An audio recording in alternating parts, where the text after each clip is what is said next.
everyone, and welcome back to my channel. My name is Chynna Taylor. I don't know what week this is. I think this is week 6. I've done 6 weeks of how to sing, where I give you my secret sauce. You know what I'm saying? This week's video was requested by one of my Instagram followers. She wanted to know some tips and my tricks on how to move through vocal cracks. We all hate those. Some of you just hate it when you're singing a note and you think you got it and your voice cracks and you're like, excuse me, and you had no control over it. Well, I'm gonna give you some really tangible ways to fight the crack. The cracking. The vocal cracking. I'm a dork. Okay. I got some notes because I wanted to be really clear about this topic because it's really hard to kind of make this simple because it's not, and it just takes a lot of work. I'm gonna put 3 categories into this video. So we're gonna start off with category 1. I wanted to give you a practical way to help clean up your cracks. Sounds so weird. Okay, so 1 is to follow a vocal program, a vocal warm-up program, and warm up 15 minutes a day, 3 to 5 times a week. This is gonna help your voice get into shape. Find a program that stretches you vocally in technique, but is in a comfortable range. You always want to use your warm-up time to do just that.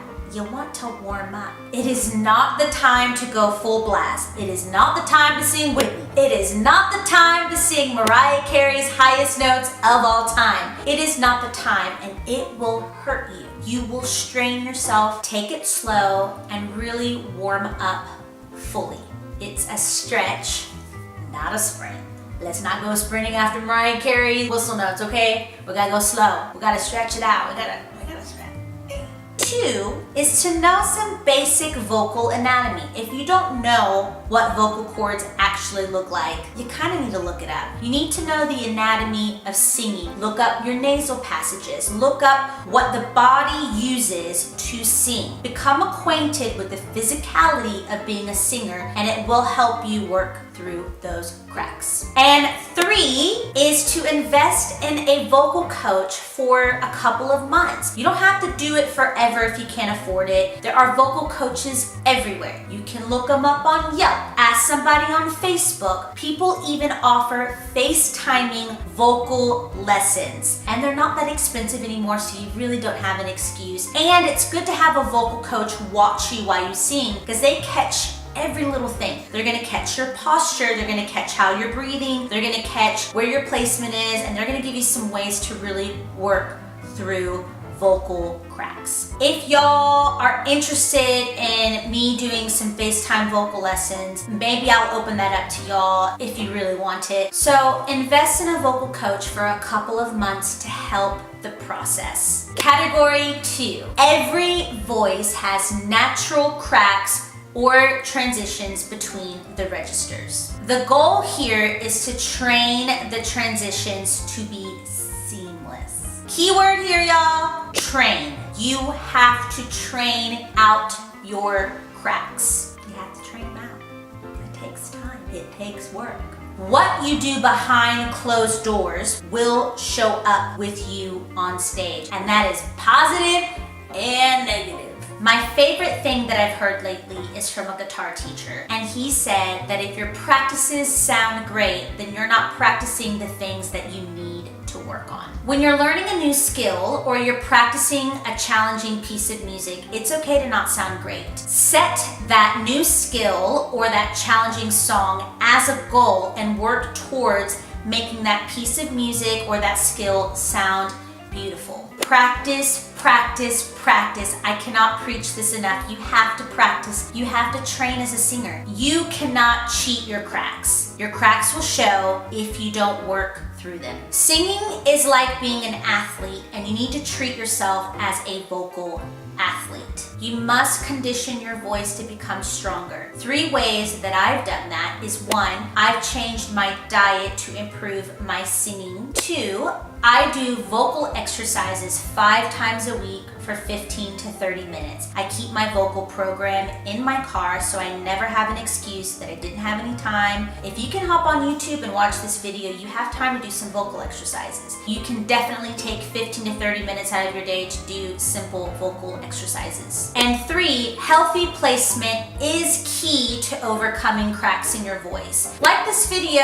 if you want me to film a really in-depth video on healthy placement for singers. And category 3, last but certainly not least, what have you eaten? Do you feel like you have some type of glug, like you have like this coating, or you're having to clear your throat, or you feel like you have to swallow something really thick? That is phlegm. That's excess mucus sitting on your vocal cords. And that can make your voice crack when you don't want it to. It can make the transitions that you've been working on to make seamless feel more difficult to get through because your vocal cords have something really heavy sitting on top of them, and it's making it really hard for them to vibrate. So check out the video that I filmed of foods to avoid before singing, and that will help decrease the amount of phlegm that you're producing so you don't have that really gluggy crap sitting on top of your vocal cords. You want them to be very elastic so that you can hit all of your high notes and that you can hit everything and it feel really wonderful. Wonderful. So sometimes your voice can even crack mid-note. So you've already hit the note and then your voice decides to crack, it decides to go out, right? So the reason why your voice can crack mid-note is because your vocal cords have failed to meet to keep the vibrations happening and to create the resonance, which creates the sound. Most of the time when I crack mid-note, it's because I have some excess phlegm or mucus sitting on my vocal cords. So I go about adjusting my diet, and I might have some lemon and ginger tea or a pineapple juice. So I keep little organic kid-sized pineapple juices in my purse when I go to auditions, when I'm in the studio. And so if I feel like I have some excess phlegm sitting on my vocal cords and I want to get rid of it, I'll take out the little pineapple juice, I'll sip on it. It's not cold, but that's how I prefer it. I want it to kind of be room temperature, and I'll sip on it and drink about half or how much I need to kind of break up that phlegm so that it's not sitting and affecting my transitions. There was a lot of information I wanted to get into this video, so I'm sorry if I seemed a little robotic, but it's just because I really want to give you some ways for y'all to work on your cracks, your transitions. They can become seamless. I have them, you just can't tell where they're at anymore. Well, I have a couple. I found one of them today and I'm working on that. So go ahead and give this video a thumbs up if you liked it. Comment down below if this is something that helped you.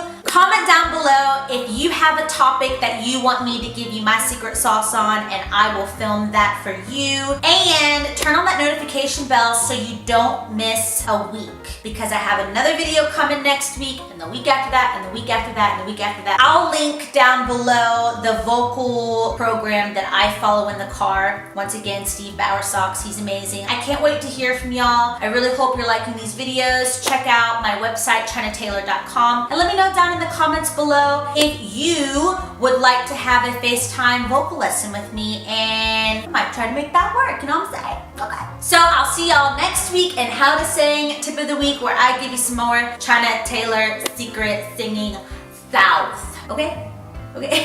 Okay, I'm gonna go now. Bye!